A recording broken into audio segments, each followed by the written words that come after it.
This is the principle. Everybody that goes through Ayurvedic school has to study this. I'm sorry, not this one. Where is that? Yeah, so this one. Swasthasya rakshanam aturasya vikara prashamanam. Swasthasya rakshanam aturasya vikara prashamanam. The aim of Ayurveda is to prolong life. Of course, the aim of any medicine is to prolong life, right? To improve the quality of life and also to prolong the life. Aim of Ayurveda is to prolong life. It makes a lot of sense to take cues from Ayurveda, apply it in your daily life. You may or may not take the herbs that Ayurveda recommends, but it has a lot of wisdom in it that if you only listen to it. But if you look at Western medicine, the thing with Western medicine for mental health is there are these medicines that they recommend, and they come with a lot of side effects. And if one medicine doesn't help, they go to another one, they jump to another. So ultimately, they end up with 2 or 3 or 4 medicines and end up with what we call polypharmacy. Polypharmacy is taking 3 or more medicines, and you end up with side effects. So it's a mess that we get into if you just depend on pharmacology to treat your mental illnesses. Unless, like I mentioned, if you're the type of a person who likes to do yoga, then yuktahara viharasya yukta chestasya karmasu yukta swapnava bodhasya yogo bhavati dukkha. So to eliminate distress, you have to incorporate many things. And in fact, Ayurveda is not simply medicine in India. It is a way of life. The food we eat, the breakfast that we make, especially in the south, in Kerala, Andhra, where I'm from, Tamil Nadu, the food, the behavior, the timing of the food, the amount of the food, the quantity and the quality of the food, they're all based on, see, for example, certain groups of people don't eat onions, and right, so they don't eat spicy food and certain type of masalas and things like that, high spicy food. Why? Because their pravrutti, their vritti and pravrutti, the things that they do in their life, their profession requires them to have a sattvic lifestyle. For example, I'm a physician, right? So I'm not a soldier. So I don't need to have a lot of aggression in my, if I have a lot of aggression in my work, then it'll affect my work. It'll affect the people that I'm serving. So I don't need aggression. All I need is sattvic lifestyle. So I eat sattvic food, so my mind is sattvic, right? But people who are soldiers, who are in the battlefield, who need a lot of aggression, if they eat very sattvic food, they'll be very sattvic. They need that, aggression. They need that. So the food they eat, the spicy food, the kind of food they eat will help them. And people who, so you see how the food you eat.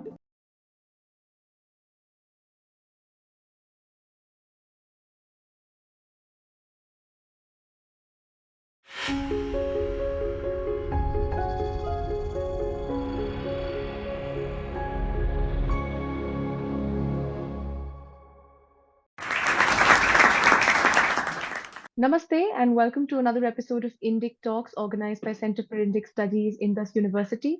Today we will be exploring the historical journey of Ayurveda and its near demise under colonial rule. This talk delves into the policies, cultural shifts, and external influences that marginalized this ancient healing system, bringing it to the brink of extinction. Today's lecture, They Killed How They Killed Ayurveda, is going to be taken by our speaker, Dr. Rajeev Kurapati ji, who has glowing credentials. He is a US-based physician and philosopher who obtained medical training in Chennai, Kentucky, and Arizona. He holds an MBA, a master's in Sanskrit, and authored award-winning books blending medicine, philosophy, and spirituality. I welcome you, sir, and I request you to take over from here. Thank you, Ojashwiji, for having me. All right.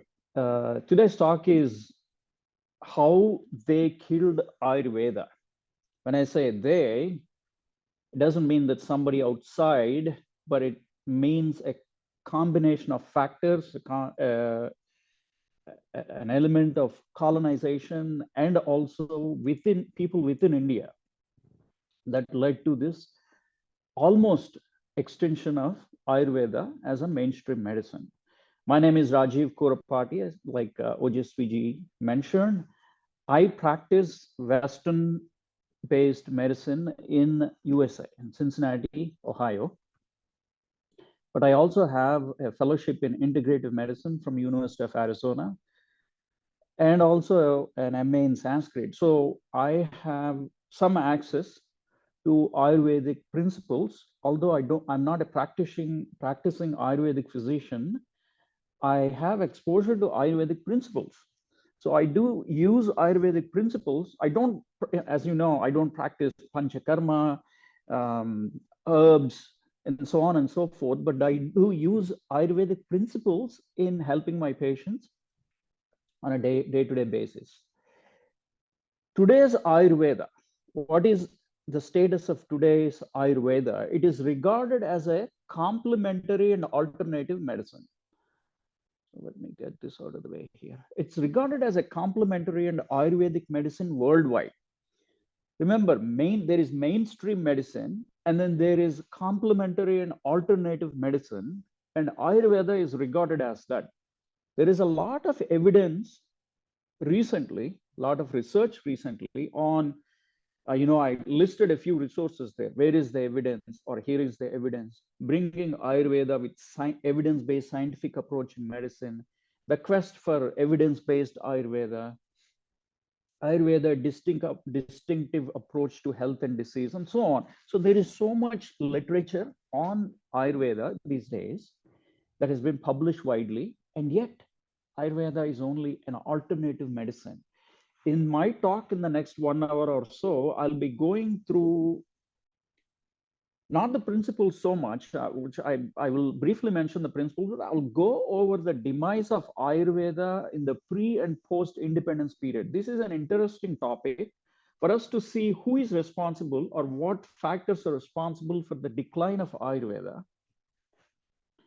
What makes one practice or one paradigm of medicine mainstream and another complementary? What factors? So if a paradigm of medicine, if a practice of medicine, either Ayurveda, traditional Chinese medicine, Tibetan medicine, Western medicine, what have you, what factors would make it mainstream and what factors would make it complementary?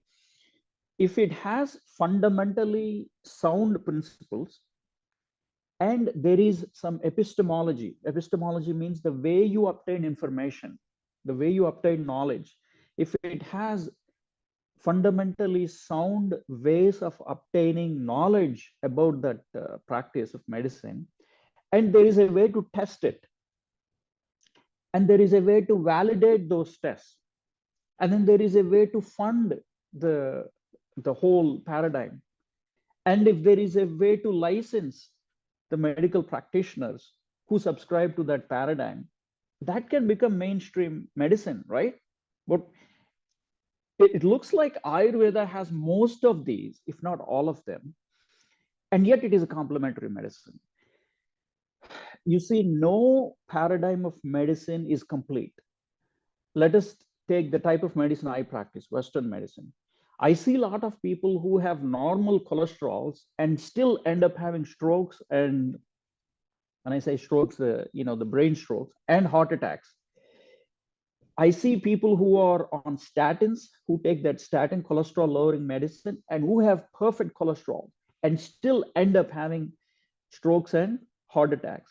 I see people who have well-controlled blood sugars, for the diabetic patients who have well-controlled blood sugars and still end up having what we call microvascular complications, like neuropathy, like kidney failures, and so on, eventually over a period of time. So despite having very good, well-controlled blood sugars, I'm just quoting two examples to show that every paradigm of medicine has its own weaknesses, has its own strengths. So let us see the state of Ayurvedic medicine right now. The degree that you obtain to practice Ayurvedic medicine is called BAMS, BAMS, Bachelor of Ayurvedic and Ayurvedic Medicine and Surgery. Most of us don't know, those who are outside of Ayurvedic traditional training or Ayurvedic course, about 30 to 40% of that BAMS training has Western medicine subjects, such as anatomy, physiology, biochemistry, pharmacology, pathology, and so on. So about 30 to 40%.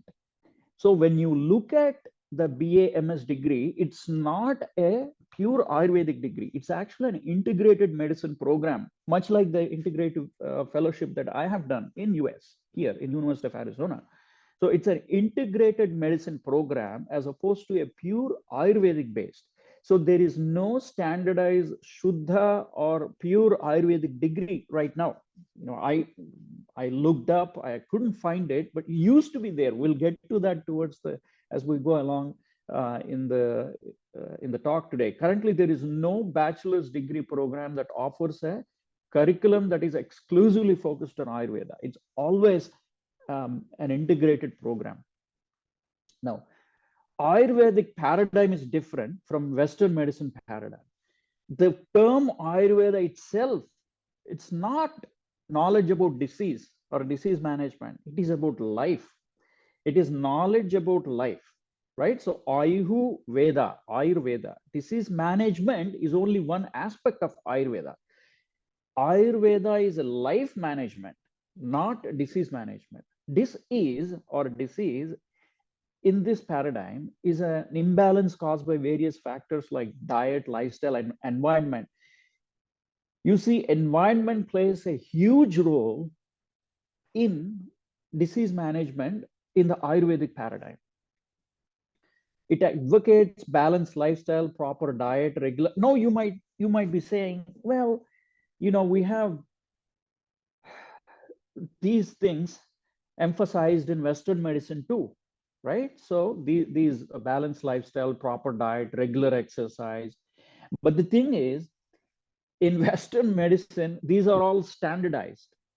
For example, when you ask a Western medicine physician like me, what do you recommend for exercise? What is your prescription for exercise?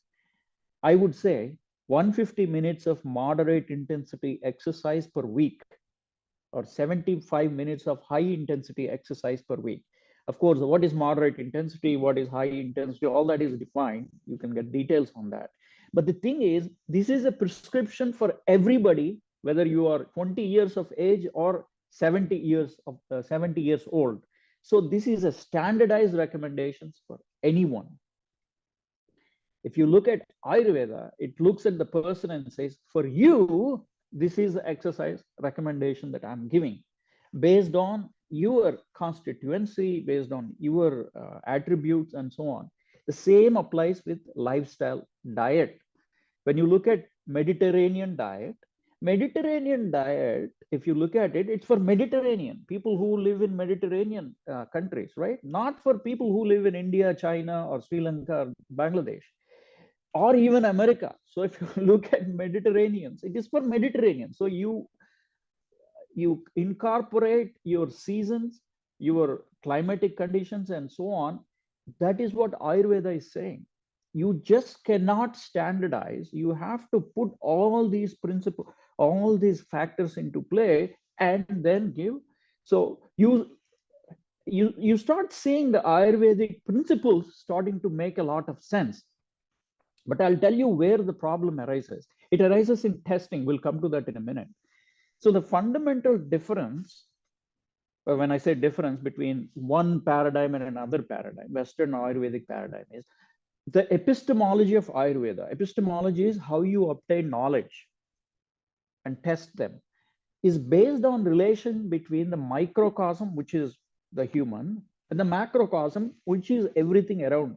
The mesocosm and the macrocosm. The mesocosm is your immediate surroundings and the climatic conditions, where you live, the location, and so on. So that is one cosm, that is the mesocosm. The macrocosm is the changes in the seasons, the changes in the day and night, the circadian rhythm. We know all these things, right? We already know human body is intricately linked to the day and night rhythm, what we call the circadian rhythm. Circa means about, dn means day, about day, that is what the word means.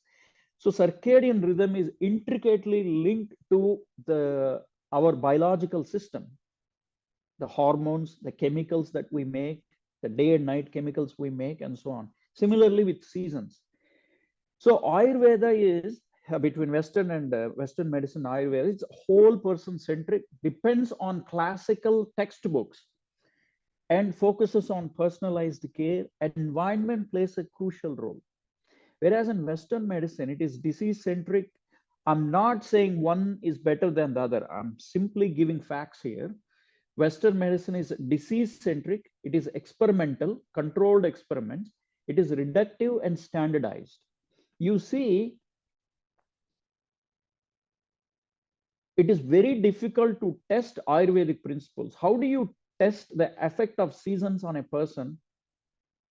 You can only test seasons on populations, right? You can, if you want to test, you cannot test every person in the entire population. And therefore, Western medicine adopted a model. So I'll get to that. So Western medicine, what it did is very intuitive, very interesting. It said we cannot test the micro and macrocosm relationships. And so what I'll do is I will control the environment. I will eliminate all of these varying variables, environment, seasons, day and night rhythms, effect of family and relationships on human health and disease. And by eliminating all that, when you say eliminate, by keeping them all constant, I can test the entire population, right? So I can test entire populations by keeping all these factors constant, and then zoom in on one particular organ and test it in controlled laboratory environment. And when I do that, if I'm an experimenter, I do that, and then it can be reproduced by another experimenter somewhere across the globe if they control all the factors. So they are able to study individual parts of the body, individual organs, and understand more about the biology, chemistry, or which is biochemistry, physiology, and so on.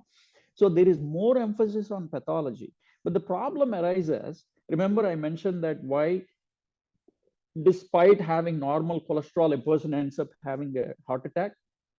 Despite having a normal blood sugar, a person ends up having micro or macrovascular complications. It is because they do these experiments in controlled labs and apply it to the population. When you do that, there is some dilution, there is some discrepancy. What you have done in labs may not translate, what we call translational medicine, may not translate into real life. So that is where the problem arises.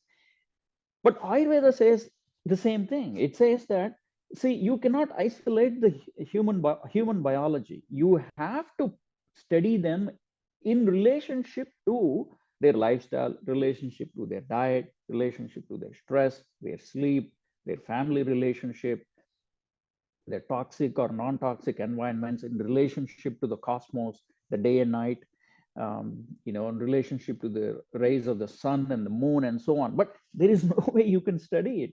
So Western medicine took a concession and said, yeah, I know it's not possible, and yet I'm going to make that concession to study the human biology. Now let me come back to, okay. Now, the emphasis on lifestyle in Ayurveda, this is the principle. Everybody that goes through Ayurvedic school has to study this. I'm sorry, not this one. Where is that? Yeah, so this one. Swasthasya rakshanam aturasya vikara prashamanam. Swasthasya rakshanam aturasya vikara prashamanam. The aim of Ayurveda is to prolong life. Of course, the aim of any medicine is to prolong life. right? To improve the quality of life and also to prolong the life. Aim of Ayurveda is to prolong life, promote perfect health, and maintain good health in an already healthy individual. You see? So Ayurveda is looking at how to prevent a disease from happening. Of course, the way it defines a disease is completely different from the way the Western medicine defines a disease. But disease is an imbalance in the normal functioning of the human biology. That is how Ayurveda defines it. So let me go back to the fundamental differences here: microcosm and macrocosm, whole person centric. It depends on the classics. By classics, I mean, for those who are not familiar with the Ayurveda has numerous textbooks, but the main textbooks everybody has to be familiar with, or hundreds were written hundreds of years ago. Sushruta Samhita, Charaka Samhita, Ashtanga Hridaya, and so on and so forth. So interestingly, the word Samhita, the first part of the Vedas is also called Samhita. Samhita, Aranyakam, Samhita, Brahmanam, Aranyakam, and Upanishad. Those are the four parts of the Vedas. So you see the relate. Of course, we know Ayurveda is related, or the fundamentals or the beginnings of Ayurveda are from the Atharva Veda. So you see how far back it goes. Whereas Western medicine, every so often, as new knowledge arises, old knowledge is discarded. It goes into the annals of medicine, which means it's of limited use. However, Ayurveda uses the fundamental principle. See, the fundamental principles are always the same. Human biology has to be in balance with the environment it lives. So there is no confusion, or there is it is a principle that always remains, and that is why Ayurveda retained those principles. Now, the emphasis on lifestyle, there is a verse that I don't want to reveal where this is from. I want to have the audience find out, or a little bit of a homework for them to find out where this verse comes from. Yuktahara viharasya, yukta cheshtasya karmasu, yukta swapnavabodhasya, yogo bhavati dukkha. What it simply means is, for somebody who is doing yoga, right? A lot of people are doing yoga these days. Yoga, for someone who is doing yoga, unless you regulate your diet and recreation or entertainment, unless you regulate your actions and behavior, unless you regulate your sleep and wakefulness, yoga is not going to help you. Simply doing yoga is not going to help, right? So in other words, you have to regulate numerous factors for one intervention to help. The same, you remove the yoga and put a medicine there. If you're taking, let us say, statins for cholesterol, unless you regulate your diet and recreation, unless you regulate your actions, sleep and wakefulness, the activities you do during wakefulness, just taking statins is not going to help, or just taking a medicine or just having an intervention is not going to simply help. It may do some benefits, but it's not going to give the best results, right? So that is what it means. Yuktahara viharasya, yukta cheshtasya karmasu, yukta swapnavabodhasya, yogo bhavati dukkha. Dukkha means dukkha hanti, destruction of dukkha. Dukkha here, you can take it in many different ways. So see, just a quick word on the Sanskrit usage. In Sanskrit, we have what is called contextual reliability, or I would like to call it contextual variability. You take a word, it has a lot of variability depending on the context. So for instance, you look at computer language. In computer language, contextual variability is actually zero. In other words, whatever code you put in, you get very precise output. But in Sanskrit, contextual variability is very high. The word that you use has always to be looked in the context of where it is embedded in. You see, the same applies to human being. Human health depends on the context, where you are, what relationships you are, what location you are in, the factors that control your life influences your health. So we've seen these principles of the goals of Ayurveda. And from here, I'm going to go over some historical account of what happened to Ayurveda during the colonial period. How did Ayurveda diminish from the mainstream medicine to complementary medicine? So, colonial medicine, India's initiation into colonial medicine.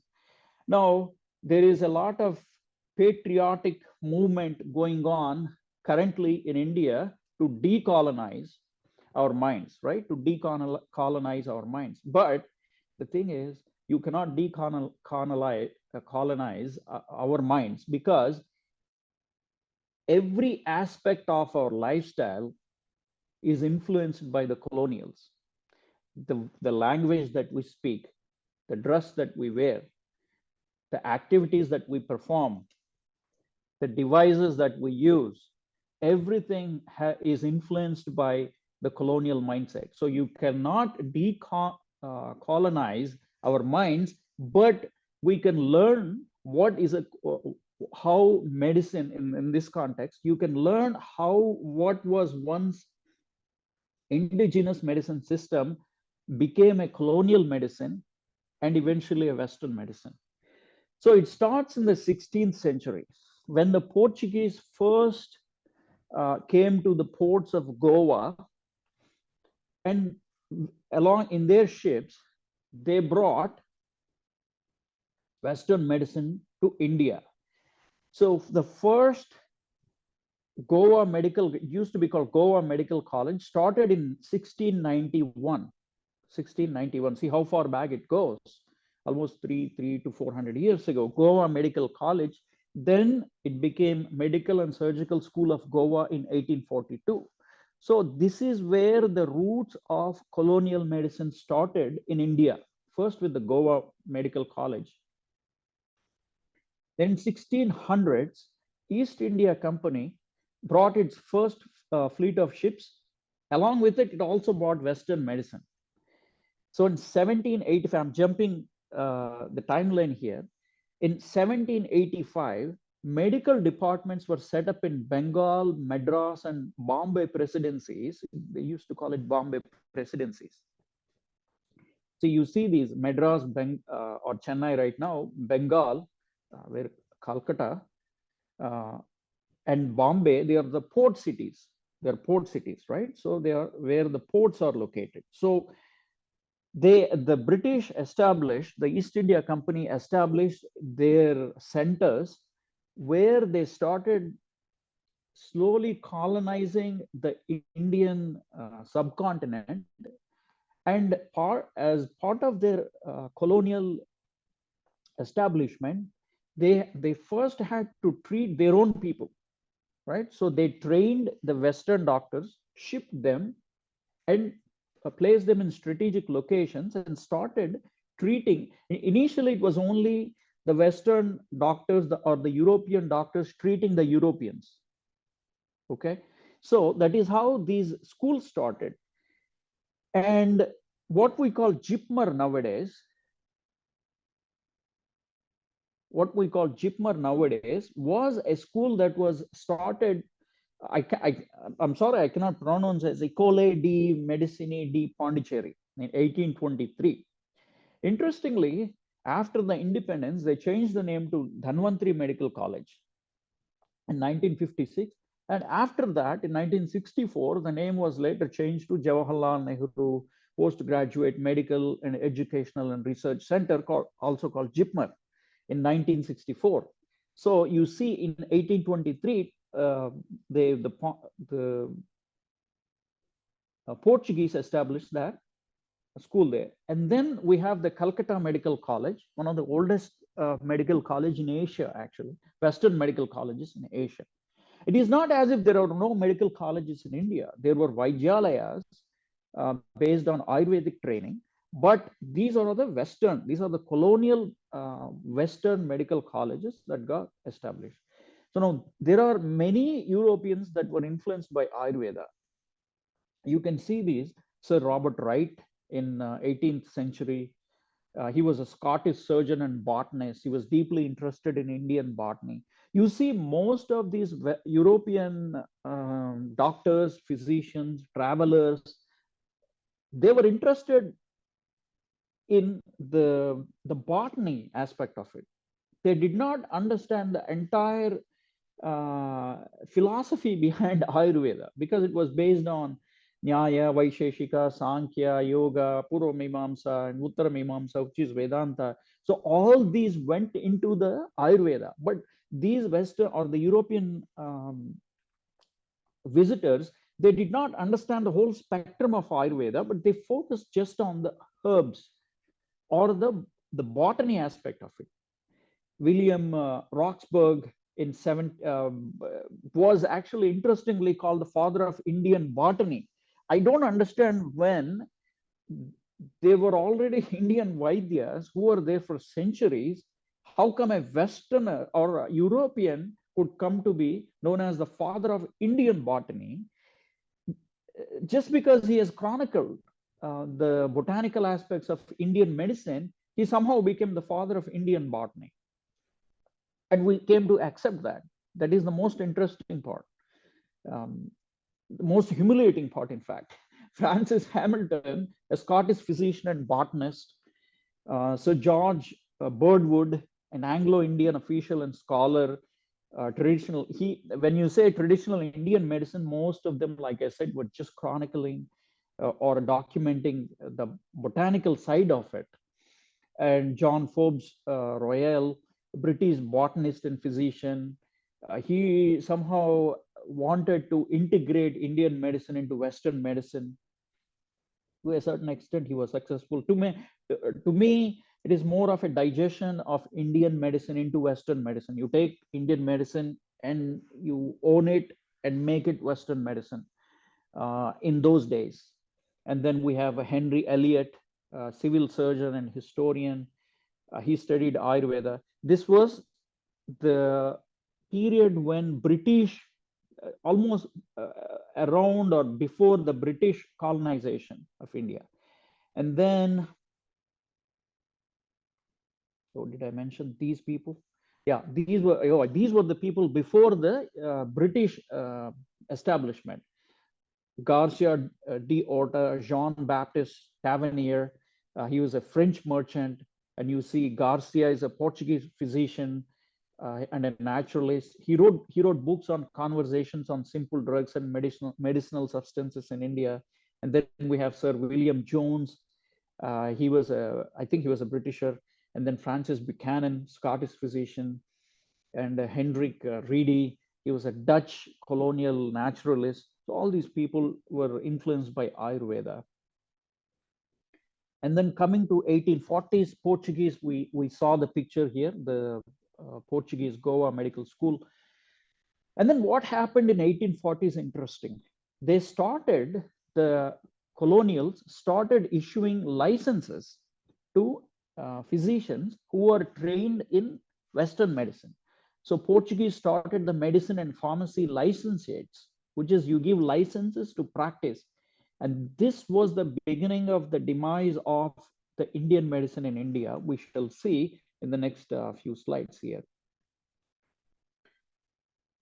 The next phase, first is slowly establishing the European, the colonizers establishing their base in India in port cities and bringing in Western medicine and giving licenses to those Westerners, to those Europeans who are trained in Western medicine. And then came the real blow to Indian Ayurvedic medicine. Around 1835, slowly as the Europeans started controlling the kingdoms in India, they started terminating official patronages to indigenous systems of medicine. So what happens when you don't fund? See, most of the Ayurvedic Vaidyas and Vaidyalayas or hospitals were funded by royal patronage, right? They were funded by the kings and kingdoms. at that moment in time. Once you started cutting off funding, they are left with, they started drying up. Those hospitals, those training institutes started drying up. All that was left were some pockets of Ayurvedic training centers all over throughout India, where they were getting some funding from the local rulers who patronaged them. But major funding was cut off, or starting to get cut off. In 1835, Calcutta Medical College was established in strict accordance with the mode adopted in Europe through English medium. So when you started cutting off funding and you start giving licenses to European trained or Western trained medicine, and you started increasing more funding to those type of institutions, you know what happens to Ayurvedic trainings, right? In 1837, Indian economy was already in shambles because most of the taxes that were collected from Indian establishments and Indian, what do you say, economy was being funded and brought to the European countries, mostly British. So it was already because of lack of funding, famines, and so on. Ayurveda could not flourish in that ecosystem. In 1850, first 3 Indian universities in Madras, Bombay, and Calcutta were starting to get established around 1850. We saw these pictures, right? 1835, 1823, 1842. You see the timeline, 1840s to 50s, where medical universities, Indian universities, are starting to get established. And in a matter of 15 to 20 years, another blow to Ayurvedic training happened. The Europeans started conducting competitive exams in London. So selected groups of people, few selected groups of people from India would go to London, get trained in Western medicine, go through the competitive exams, get licensure, and then come back to India, get hired by the Britishers to treat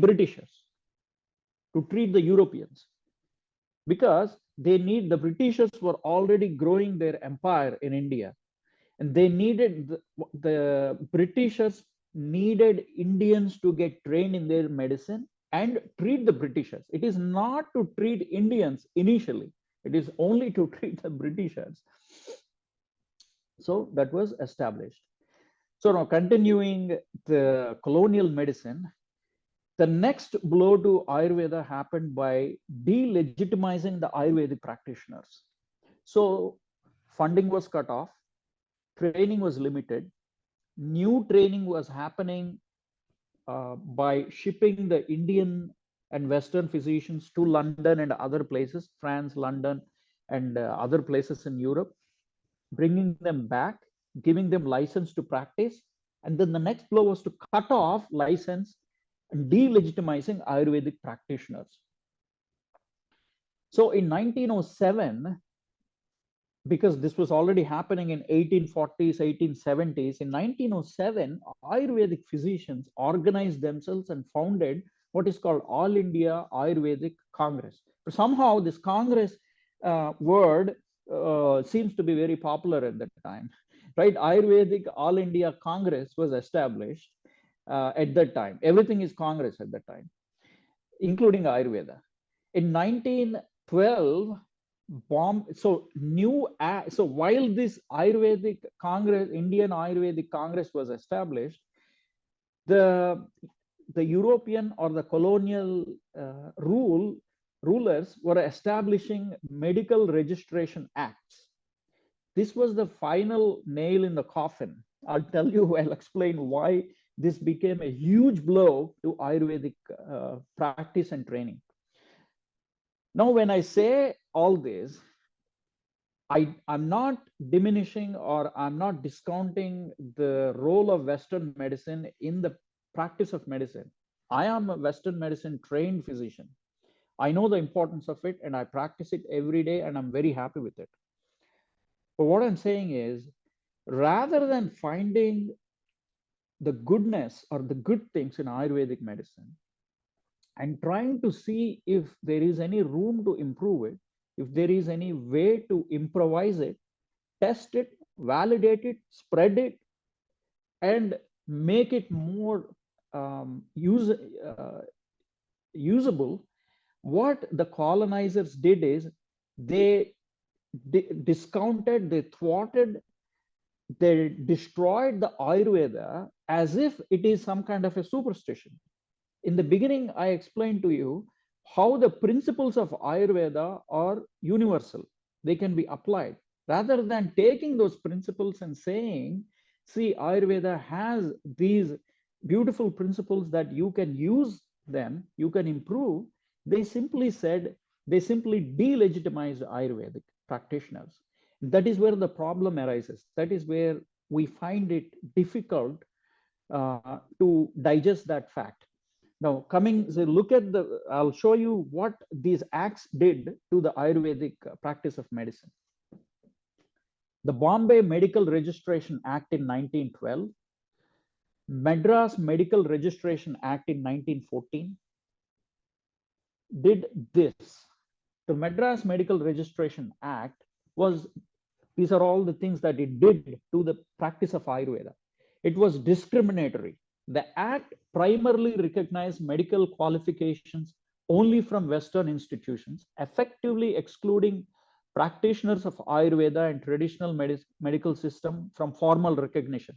They were not recognized as medical practitioners in India, 1914. So it was discriminatory. It was exclusive, which means that Ayurvedic practitioners were not eligible for registration, for medical registration under the act, limiting their professional legitimacy and restricting their practice. So the public what happens when I say I'm a registered medical practitioner, or when I say I have diploma, see in US I'm triple board certified, right? So I went through board certifications. I'm American Board of Family Medicine, American Board of Lifestyle Medicine, and American Board of Obesity Medicine. When I show this to people, I get immediate credibility, right? So I have legitimacy to practice medicine in my field of expertise. But when I'm stripped of my registration, I lose that credibility.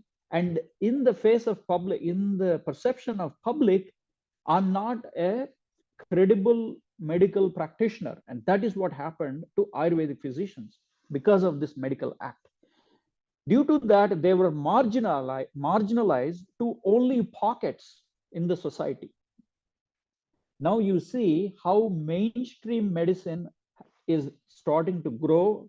Western medicine is starting to become mainstream, and Ayurveda is starting to become something of alternative or complementary. So because of these acts, it simply did not happen just because Ayurveda has nothing valid or valuable. It happened due to many factors. And this medical register marginalization happened. This reinforced perception of Western medicine as superior and more scientific, further diminishing the status of Ayurvedic medicine in the colonial healthcare system. And then this shifted the perception negatively, and it impacted Ayurvedic physicians as less qualified and less scientific. And the colonial government's support for Western medicine was a part of a larger agenda to diminish everything that is Indian as unscientific, superstitious, valueless, and therefore not worthy of introspection or even study. Right? So the result of all this is, you see, when the East India Company later was took over by the British Kingdom or the Crown, what they did is they studied Sanskrit, they recruited Indologists and they studied Sanskrit not because they were interested in Sanskrit, because they want to delegitimize everything that is related to the Indian system as unscientific. And so they studied Sanskrit, they translated some of the classical texts and showed that, see how unscientific these are. But what they did not do was they did not put that in the right context. You take pieces of it and don't put it in the right context, and it doesn't make sense, right? You take Ayurveda and don't put it in the context of the Indian ecosystem and the philosophy, then it'll definitely starts to make nonsense for somebody who has no introduction to Ayurveda. And so that is how they were able to convince people to pass all these acts. And the practitioners of Indian system are treated as second-class doctors. And that is the beginning of the complementary or the alternative nature of Ayurvedic physicians. So coming back to this, so where are we here? Okay, here in 1920s, after they established all these medical acts, this is very interesting. Benares Hindu University developed a course where they were teaching both Ayurveda along with Western medicine. Now you may think that, oh, they did such a great job of integrating Ayurveda and Western medicine, right? So, but see, that is not their intention. The principal intention was, when these were once installed, the students will see how ridiculous Ayurvedic medicine is, and it will die a natural death. And the thought was, you cannot create a dialogue between the two epistemics. Epistemology simply means how you obtain knowledge and how you test it, how you validate it. So rather than taking the principles of Ayurveda and saying that, see, these are the things that are valid and these are the things that are universally applicable, they simply said that Ayurveda and Western medicine will never go together. And therefore, people will see, and you can pick up parts of Ayurveda and make it look like it is very unscientific, and make it look like it doesn't make sense. It is not valuable. It is not applicable. And therefore, it will die a natural death. And that is why they introduced Ayurvedic courses in Benares in the university. And in 1920s, we started, Ayurveda started continuous decline. And during that time, some pockets of people, we know that patriotism was growing. We are getting close to the independence movement. So there were lots of rebellious movements in India during that time against the Britishers. So Ayurvedic revival movement was also happening along with the freedom struggle. So already by then, the Brahmo Samaj in 1832 in Bengal was already starting the Hindu revival movement. So they were taking aspects of Hinduism and they were removing the things that the Britishers told them to remove. By the Raja Ram Mohan Rai was he was actually, some say he's the stooge of the Britishers, because he was taking aspects of Hinduism and he was making the Hinduism appears as if it is a regressive path. So he was making it look like, because he was, I do not have the facts, but I see that some research, latest research, some studies are showing that he was actually funded by the Britishers to work for them. And of course, the Arya Samaj was also one movement, although it is was started by a Swamiji. It was also starting to show that we need to revive Hinduism, we need to reform it, and so on. So these reformatory movements of Hinduism were happening, and the 1900s, the Ayurvedic reformation movements were happening. So they started seeing that the Ayurveda is dying, and if we don't revive, if we don't bring it in some way or the other, it's going to completely destroy and eliminate and go away, and we'll lose the entire Ayurvedic corpus. So in 1907, there was an establishment of All India Ayurvedic Congress, And I don't see that time period. Again, in 1907, there is British Orientalism. In other words, the British were studying Indian, what we call Indologists, learning Sanskrit and trying to make or trying to translate most of the Indian classics into English.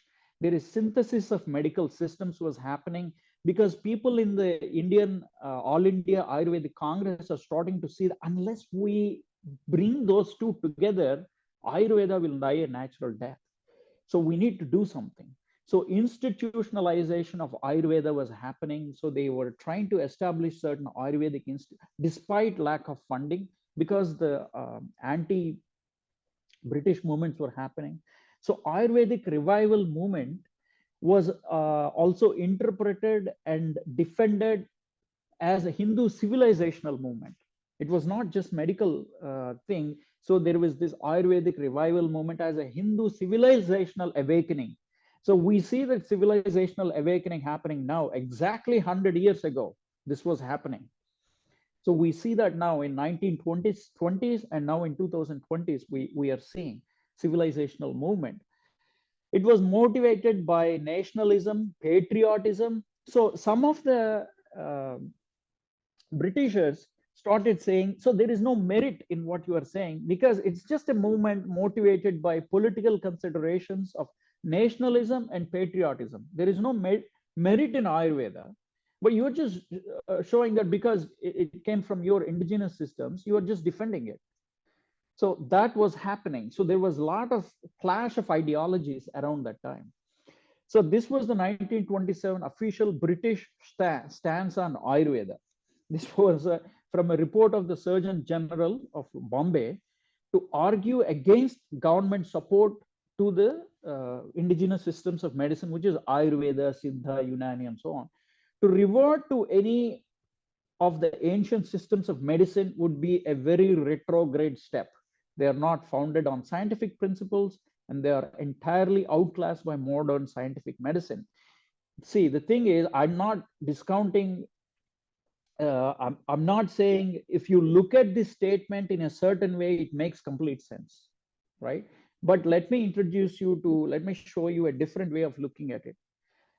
These are two different paradigms. Ayurvedic paradigm is depending on the idea of macrocosm and microcosm balance.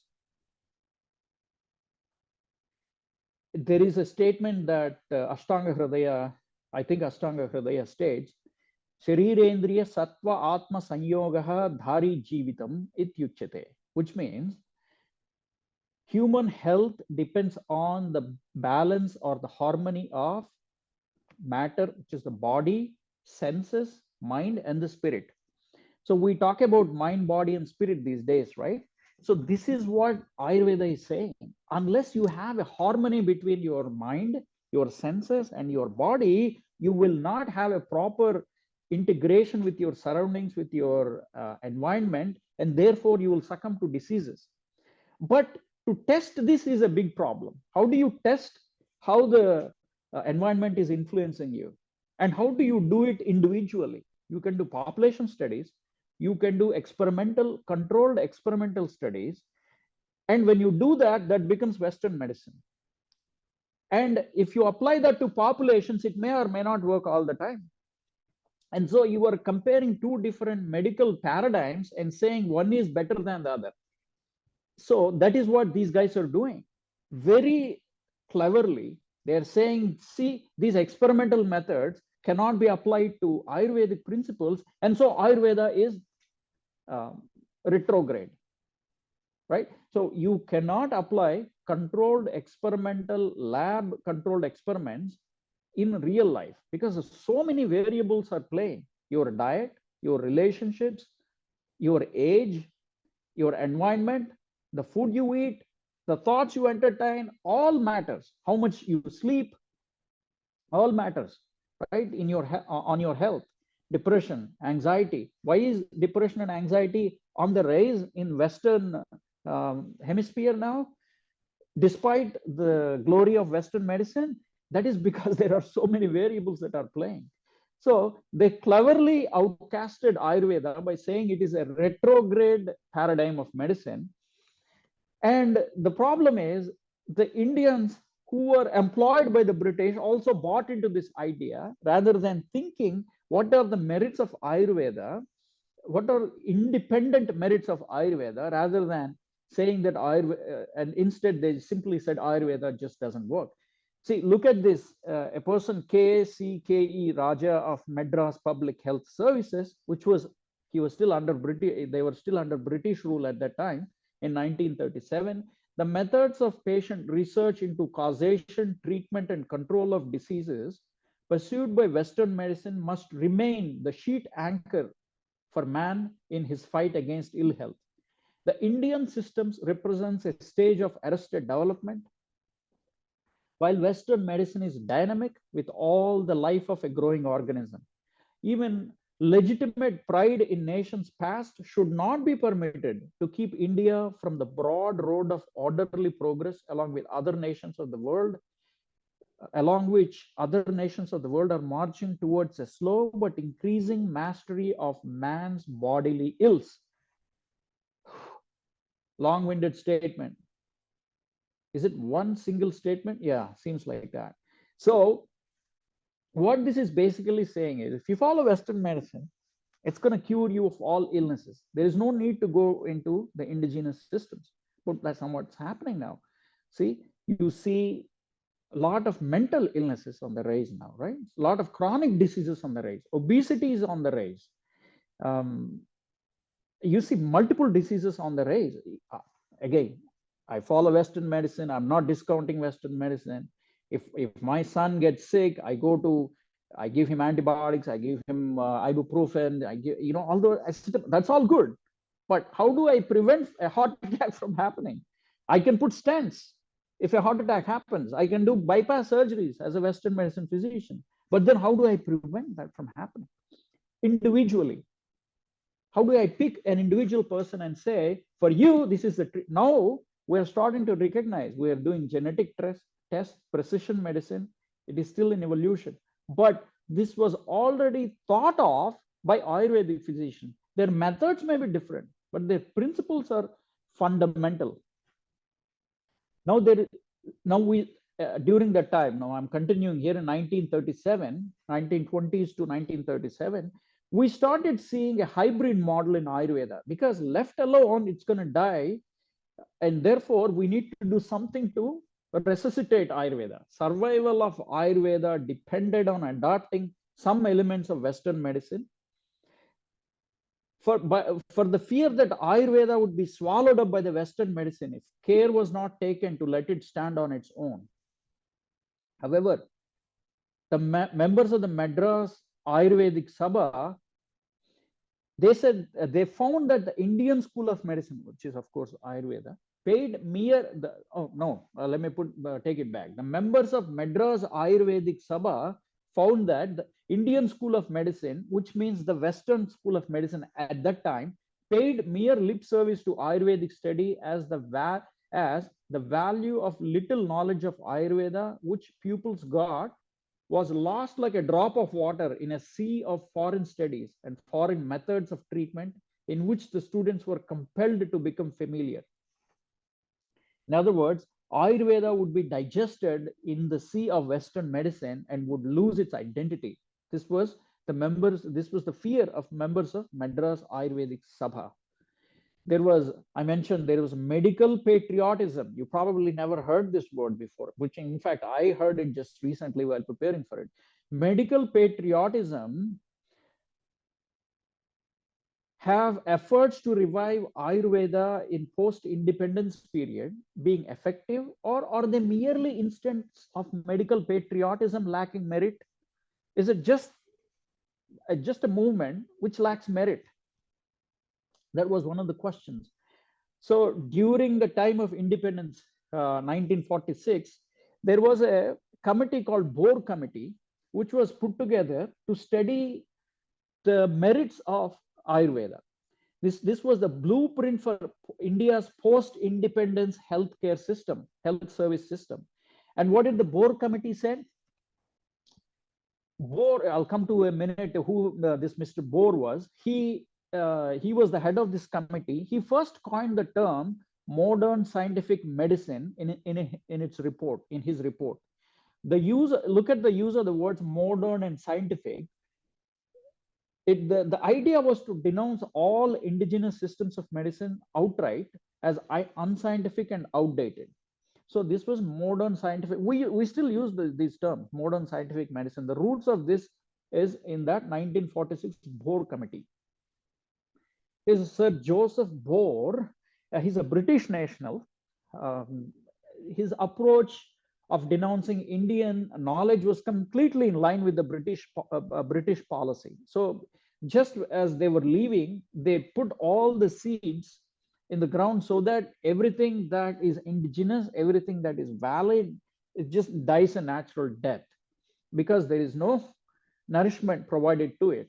The Indian nationals in the committee also told the same, also just went by Mr. Bohr.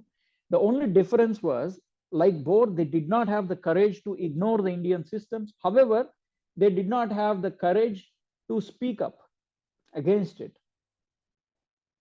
And after that, more committees, I'm not going to list all the committees, Muralidhar Committee on Ayurveda, Bajaj Committee on Ayurveda, and many more committees were put together.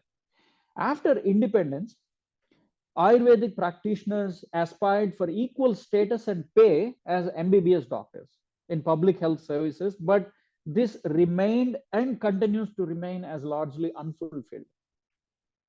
In 1970s, there were national-wide agitations to press the demand, um, for equal status and pay, and that led to pass an Indian Medical Central Council Act in 1970, and that established what is called Central Council of Indian Medicine. So this did something interesting. During that time in 1970s, there was a pure Ayurvedic training course. It is called Bachelor of Shuddha Ayurveda. Shuddha means pure Ayurveda, not the BAMS course that we have now. So this old training module, this training module was introduced in around that time. But before that, people were people were trying different modules. So we saw that Banaras Hindu University introduced an integrated model, right, where Western and Ayurvedic models were or modules were studied. So that was the integrated model. So that was discarded, and a pure Ayurvedic course was introduced, or a degree course called Bachelor of Shuddha Ayurveda was adapted all over the country. But unfortunately, the admission eligibility, duration, and course content was nowhere matching the MBBS course, because obviously there was no funding for 200 years. There was no research, there was no development on it. Although the idea was good, it could not sustain, and the course did not last for even 2 years. And so this CCIM was compelled to reintroduce an integrated medicine training module, but now through a backdoor model. Unlike the British model, where Western medicine training was given by Western trained physicians, Ayurvedic training was given by Ayurvedic physicians, although they were both happening in the same integrated model. But now, this is the birth of the BAMS, Bachelor of Ayurvedic Medical Science, where Western medical subjects like anatomy, physiology, biochemistry. Remember, in the first few slides, I showed that 30 to 40% of the BA/MS course has Western subjects. So these subjects were taken, like anatomy, physiology, biochemistry, forensic medicine, pathology. They changed the names to Sanskrit names and put them in BA/MS course. But this time, these courses were given by an Ayurvedic physician, not Western trained physician like me. They were given by an Ayurvedic physician who got some training in the Western medicine. So this is the birth of the BAMS. So there is no pure Ayurvedic training in India or anywhere in the world right now. It is always an integrated medicine. So this is where I'm coming to the conclusion. So now, what makes one practice of medicine? Remember, I posed this question in the beginning. What makes one practice of medicine mainstream and another medicine complementary?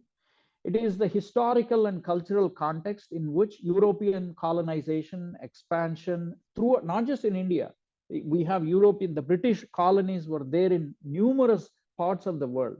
Wherever they colonized, they introduced their medicine there and they destroyed the indigenous system of medicine there. So this spread of colonial medicine or the Western medicine made it mainstream medicine throughout the world.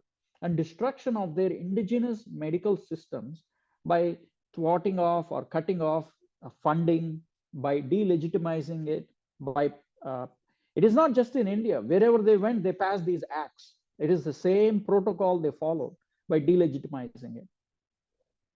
And what makes a practice of medicine mainstream? It depends on the medical epistemology, evidence, validation, standardization, standardization of education and training, establishing regulatory bodies, licensing for the medical practitioner, providing funding and support, providing insurance for the services provided.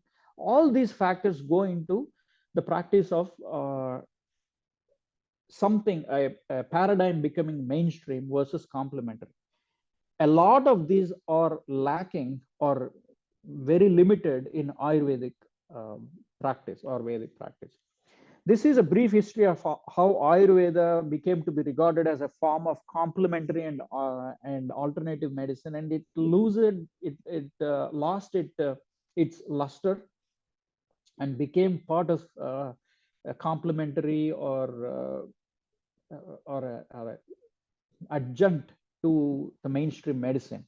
Now, before I conclude, I have a few suggestions, if not recommendations, to take up at least some aspects of Ayurveda and introduce it to the Western trained physician like me. Expose the, I have this is obviously there are experts in this who are all probably already working on it, but this is my take on it. Exposure to some fundamental Ayurvedic concepts through Western or European medical modules, at least like 2 weeks, 1 month of training, or some modules that the Western trained physicians would be exposed to Ayurvedic concepts, clinical rotations in Ayurveda for about a week or two, joint research initiatives, for example, through social and preventive medicine departments in medical schools and colleges, workshops and seminar to visit Ayurvedic Vaidyalayas for even for 1 day, so for one half a day, or maybe few days in a month.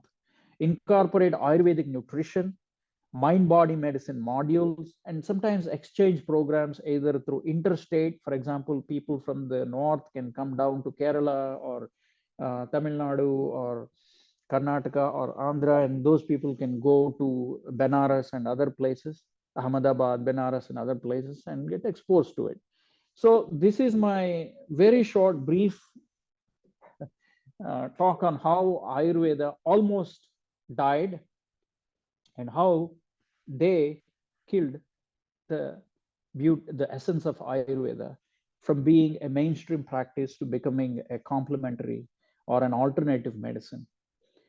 So if you have any questions, please feel free to ask at this moment. If not, I guess we can conclude.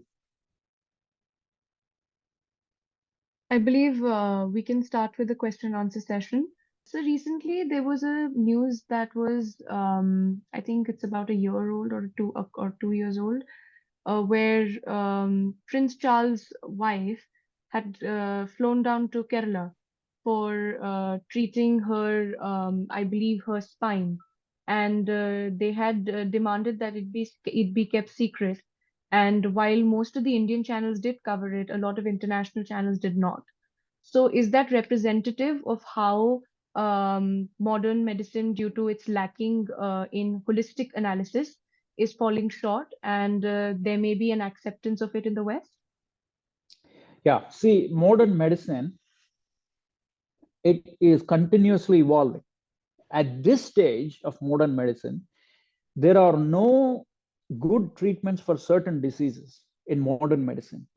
So what people, for example, uh, chronic back pain, right?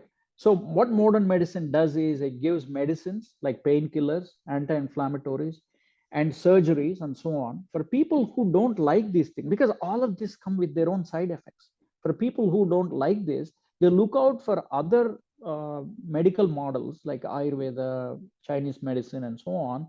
And so it is natural for people to look out, whether it's a king or a pauper, king or his servant, whether it's Prince Charles or his janitor.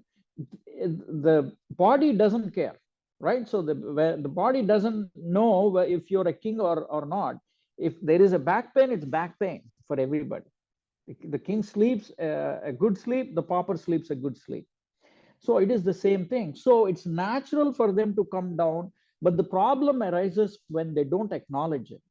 The problem arises when they say, see, the thing is, in the West, there is this concept about confidentiality of medicine, right? So we people in the West is obsessed with confidentiality. They don't want to reveal their medical problems to others, and sometimes even to their family members. They keep it very secretive. So that is one reason. The second is, like I said earlier, they don't want to legitimize other systems of medicine, because they feel that by doing so, in the public perception, they are retrogressing to these older forms of medicine, and which are unscientific. And so they don't want the public perception to influence their. So it is basically a mask that they wear and go into the public, say that, see, we are scientific, we are progressive, and yet they come down to Kerala and take the treatments. So I have absolutely no problem with people. In fact, I recommended a few people who did not find any cure in Western medicine. They have gone through, for example, a recent a friend of mine had some issue, friends, family member had some issues with eyes, and there was no cure or no treatment. They went to Mayo Clinic, they went to Stanford, and so on. There was no cure. So they flew down to Kerala, and there was an eye institute, Ayurvedic eye institute in Kerala. They got treated there, and it seemed to be working.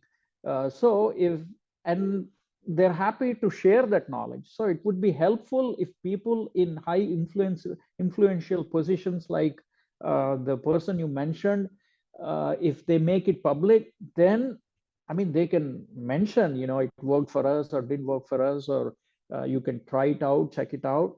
Then it legitimizes some of the good things that Ayurvedic physicians are doing. So it's unfortunate that they don't legitimize it. But the thing is, there is a thing called medical confidentiality. I don't reveal my patients' diseases or problems to anybody else uh, without their permission. And so the physicians, Ayurvedic physicians, are also held by that the same standard. So they don't want to reveal it. But if the prince or his wife would make it public, then it would help grow the science of Ayurveda, fund it, and so on. Another question I had, sir, was about how exactly can Ayurveda cater to mental health treatment, or at least understanding or defining mental illnesses? Yeah, so this is a huge topic, because we have to understand mental health has multiple causes, or factors involved in it. So your family history, if you have mental health problems that run in your family, you are at a higher risk of developing mental health problems. Your lifestyle has a huge effect on your mental health. Your food has a lot of effect. Eating a lot of highly refined food, sugar, carb loaded food, was shown to increase depression.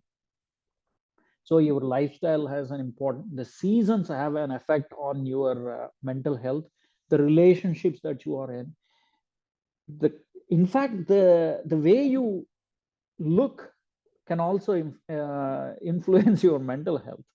The dresses you wear, the color you wear, the thoughts you entertain, all these, how much sleep you're getting, and the relationships you are in. So all these factors play a role. So if you look at Ayurveda, because Ayurveda is fundamentally based on the principles of micro and macrocosm, it makes a lot of sense to take cues from Ayurveda, apply it in your daily life. You may or may not take the herbs that Ayurveda recommends, but it has a lot of wisdom in it, that if you only listen to it. But if you look at Western medicine, the thing with Western medicine for mental health is there are these medicines that they recommend, and they come with a lot of side effects. And if one medicine doesn't help, they go to another one, they jump to another. So ultimately, they end up with two or three or four medicines, and end up with what we call polypharmacy. Polypharmacy is taking three or more medicines, and you end up with side effects. So it's a mess that we get into if you just depend on pharmacology to treat your mental illnesses. Unless, like I mentioned, if you're the type of a person who likes to do yoga, then युक्ताहार विहारस्य युक्तचेष्टस्य कर्मसु युक्तस्वप्नावबोधस्य yogo bhavati dukkha. So to eliminate distress, you have to incorporate many things. And in fact, Ayurveda is not simply medicine in India. It is a way of life.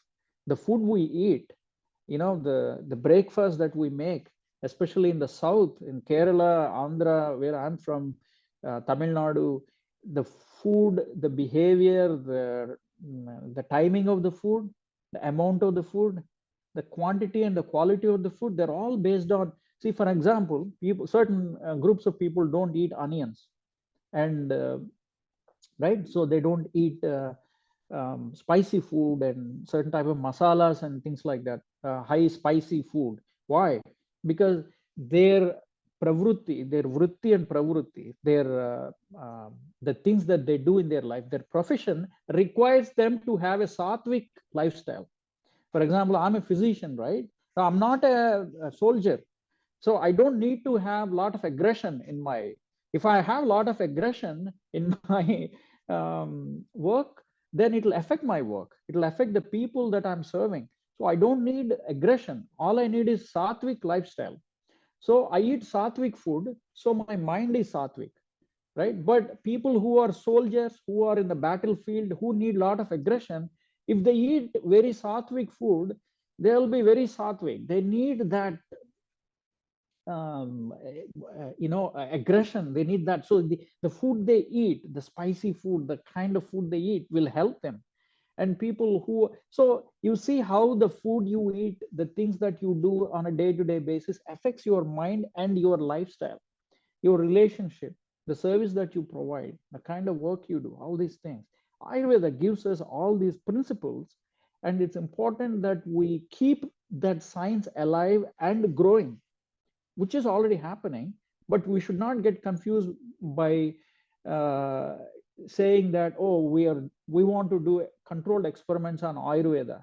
How can you do controlled experiments on Ayurveda, which is not a reductionistic science in itself? By doing it, what you are doing is you are minimizing the principles and effects of Ayurveda and trying to digest it into Western science. Western science has its own way of testing things. Ayurveda should figure out a way to test it rather than simply using the models that Western medicine is using. They have to create their own ways of testing it, legitimize it, and make it usable, reproducible, and applicable for Ayurveda. I hope it makes sense, right? Another question, sir, would be regarding the diet itself. So correct me if I'm wrong, but I had read this somewhere that the thing is that oftentimes when we talk about protein intake in Indian food, we don't really see it, one particular portion at a time, like how much protein a particular meat is giving us or how much protein a particular lentil is Yeah, giving us. It is more about complementary carbs that right. then give us proteins, right? So you That's right. can't see that dal has certain protein and rice has certain protein. It's about how when you mix it and eat it together, what your protein Right. intake is. So that I think is a great representation of how holistic the entire Yeah, assessment of nutritional value is. But perfect. somewhere even talking about there are lemon pickles or anything like that to get vitamin C and all of that. There are also other parts of traditional diet that may be very non-representative of how Ayurveda would suggest to eat. So, like dairy intake, or mixing salt with curd and all of that. So, can you tell us some interesting facts about what parts of our traditional Indian diet are in tandem with the Ayurvedic recommendations, and what others that may be traditional or to our cuisine might not exactly be in tandem with the Ayurvedic way of thinking? Yeah, yeah. So the Ayurvedic Vedic way of eating, I only realized it in the last 10 or so years. You know, some so let me kind of break it down. That's a large topic. That's a big question. Because Ayurvedic textbooks, classical textbooks, have chapters on food, just on food, food intake. In fact, one of my thesis papers in my MA Sanskrit was on how food affects our body, which was written in Sanskrit. So I got the translations and presented how food affects the timing of the food, the quantity of the food, and the quality of the food. So when it comes to imagine a South Indian thali, right? Imagine a South Indian thali. Okay, so you have rice, which is carbohydrate. Now I'm not talking about the kind of the modern diet that we are talking about, the highly refined, polished, and all that. So you have rice, which is partially processed, that still has the coating, that still has the fiber content, that still has some of the goodness that it goes away by highly refining it. So you have the carbohydrate, and then you have these vegetables which give fiber, which give mineral. See what happen. What does plants do?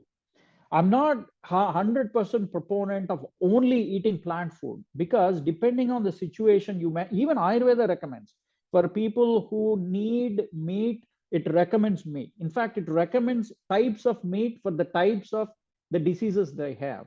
If people who have wasting disease, they recommend high meat diet.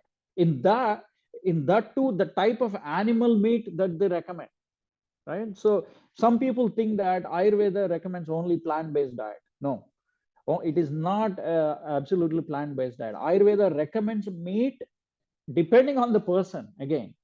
So if you have certain type of disease, you eat a certain type of meat.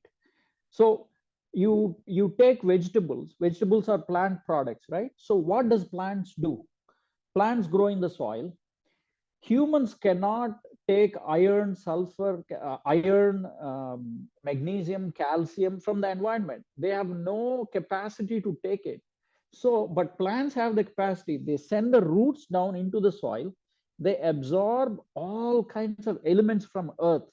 We are basically Panchabhuta. We are formed of elements of nature, right? Our bones, for example, calcium, a lot of calcium. What is calcium? It's an element that is found in nature, right? So our body is made of all these elements that the plant can absorb from the nature. So plant is the only thing in nature that can absorb these elements and store it in its roots or shoots or leaves or flowers. And we humans take advantage very cleverly of that potato or sweet potato or carrot or whatever that has all these elements, which is like a uh, uh, treasure box, treasure cove, and eat it. And we process it because humans cannot digest certain raw food. We process it, right? In this process, we are getting minerals, elements, micronutrients, and so many things, vitamins, and so on through plants. Through meat, we get protein, and the meat, because meat comes from animals, and you have to kill the animal, so a lot of violence is involved in it. So there are ways to kill animals, there are ways to eat meat written in Ayurvedic textbooks, and that too what type of meat you can eat and in moderation, right? And how to process it. So you got the protein, you got the dal has protein. If you For regular people who, for people who does not need meat for their health conditions, dal is recommended, which has protein. And then you have ghee that you use, that is fat. So you mix curry or dal in a carbohydrate based rice, and you add oil to it, or you add fat. So you get all the macronutrients. What are the macronutrients that our science teaches us? Carbohydrate, fats, and protein. So you get that, and you add curd at the end, which has probiotics.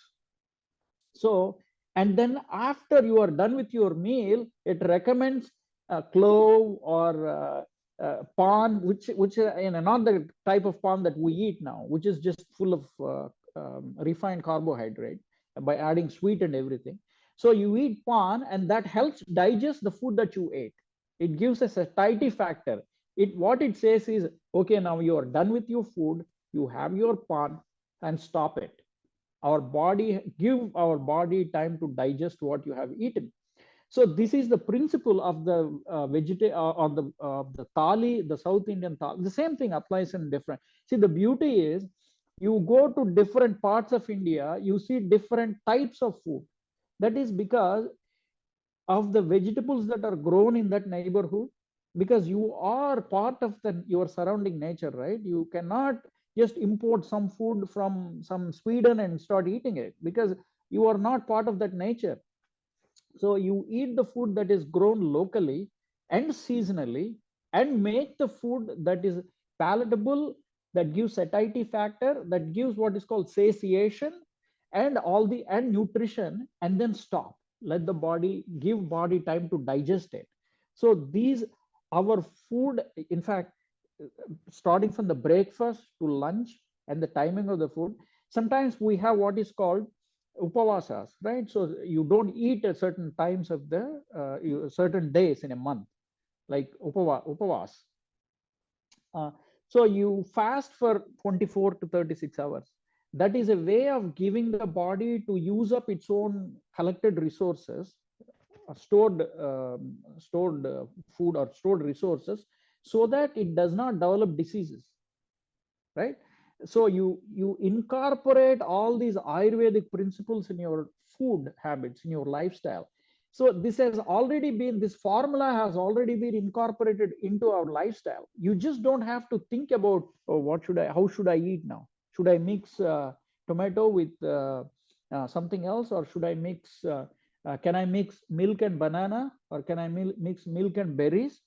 uh, See, these are the principles that they have given us. It is up to us to test it. I'm not saying simply just go to this classical text and follow them. You test them and see if there is a way to test it. So they have given, the Ayurvedic classics have given certain recommendations, and those recommendations are valid in certain parts of India. So you have to put so many factors into play. That is where the art of medicine comes in. So I hope I answered your question to at least to a certain extent. So, sir, in connection with this particular answer itself, how exactly can we remain in synergy with our nature and then aim at, working against a disease like obesity? Yeah. Oh, that is another big topic. I recently wrote a book on obesity, on fat shaming. Why we should not shame people who are fat, because if you look at the stats in America, because stats are easily obtained in America because of their collection system here, data collection system in populations. So about 42% of Americans are obese, and 70% of America, 70%, two-thirds, are overweight in US. So what, despite all the advances, artificial intelligence, advances in medicine, computerization, protocols, so much specialization is still growing, right? It is estimated by 2030, in just about 6 years, half the population in US will be obese, okay? And 80% or so would be overweight. And then only the normal weight people would be the minority, right? So eventually they have to change the definitions of obesity and overweight to accommodate the growing population. So they may have to say all people who are overweight is the norm now. Okay, overweight becomes the norm now. So how do you use Ayurveda to address this problem? Again, Ayurveda gives very clear principles. Your environment, the place you are in, your lifestyle, it is all about lifestyle. That is where Ayurveda, people should and must learn from Ayurveda. All people, all mainstream medicine must learn from the principles of Ayurveda. They may apply it in their own land in a different way, but learn it and give credibility to it, right? So tell them I learned from Ayurveda so that people who are interested will go and look and learn and then apply that to their those principles to their country or their region and so on. So unless, see, I'm board certified in life, what is called lifestyle medicine, and I was sitting in a course curriculum that was basically teaching a lot of principles of Ayurveda, and I'm here living in United States, coming from India, learning Ayurvedic principles here in US. Look at the state of affairs here. So, that unless somebody from US says, oh, Ayurveda has good principles, we don't listen. Just like how yoga happened, a thing with yoga happened. People in Hollywood started learning yoga and they popularized it. And they started setting up yoga spas and yoga centers here in US. And then people in India started saying, oh, yoga, they're saying yoga is useful, let us look into it. And now it's growing. One way or the other, I hope that the same thing happens with Ayurveda. It is starting to grow some in United States, but then the forces are too strong against Ayurveda. But change is happening individually. People like me, you are starting to recognize the benefits of Ayurveda and starting to implement it and then legitimize it again so that it grows as a science and not die a natural death. Sir, another critique which is generally made in the whole way that you measure weight is that BMI is said to be a very old way to measure it. Correct. Now that you're saying this, what exactly is the metric that Ayurveda uses, in order to categorize people Yeah. into health? Of course, categorization is something Ayurveda doesn't believe in because it believes that Yeah. everyone's unique. So you have to take the Correct. Vata Pitta Kapha in Yeah. consideration. But then is BMI the right way of categorizing people's Yeah. health? No. So in Ayurveda, they have Vata, Pitta, Kapha. I'm not going to go into what these doshas are, but they have, if you are a certain type of uh, constituency, body type, which means if you are lean and skinny, you belong to one body type. If you are chubby and heavier, you belong to a certain type of body weight. So Ayurveda does not see chubby people as diseased people. Okay, people. So Ayurveda does not say you, because you are heavy, you have disease, which is actually the right thing to do. People come in different sizes, shapes, and weights and heights, and right. So just because you are on a heavier side, it does not mean that you are a diseased individual.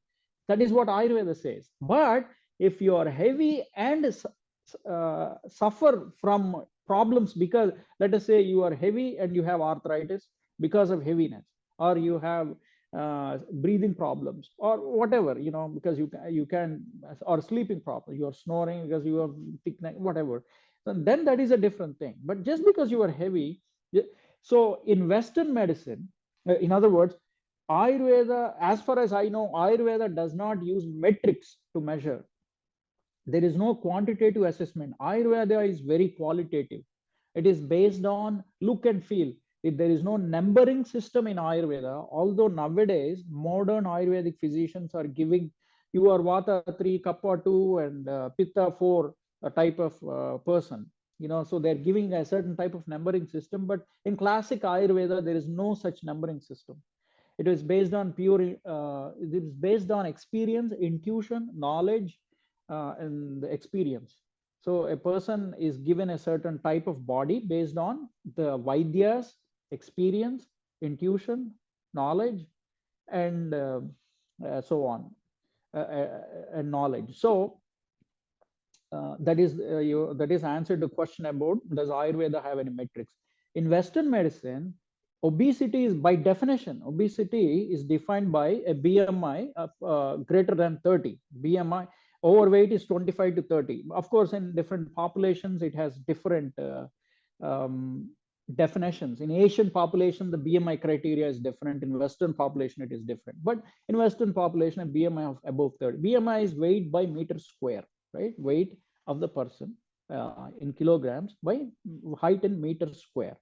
So what it does is it only describes how heavy or how big the person is. It does not say anything about illness because of obesity. So that is, this is what I wrote in my book also. The book titled "The Book of Body Positivity," published by Penguin, India. So what I say in that book is BMI should only be used, if at all, as a screening tool. Okay, you can say this person has a higher BMI and don't call them obese. Just say that this person falls in a higher BMI, and you can give it BMI. And because of this higher BMI, do they have any medical problems? If they don't have any medical problems, just let them live their life and make sure that they prevent from getting much heavier and having health problems from it. So heavier size does not mean diseased person. It just means that the person is heavy. That's it. You cannot fit everybody in one suit, right? In one, like a coffin box. You cannot just put everybody in one dress. So don't try to do that, but have multiple criteria to diagnose. Don't call it obesity, call it adiposity, which means excess fat. Obesity means weight by meter square, which is just the size of a person. The person can be very muscular and have a higher BMI, right? So it's very healthy, very muscular, higher BMI. So call them adiposity based and have different criteria based on, do they have health problems, cardiovascular, pulmonary problems, mental health, musculoskeletal problems, or do they have hernias because of weight, or so on and so forth. Do they have suffered from diabetes because of excess fat, and so on. So call it adiposity, get rid of the word obesity, use BMI as a screening tool, and use multiple criteria to diagnose adiposity. Well, I think that concludes our question and answer session, sir. Thank you very much for answering all of those questions and helping us out with a terrific talk here, because it can be hard to simplify such a technical topic, but you've done it for our viewers. I wish to have many such more talks with you. Thank you very much. Namaste.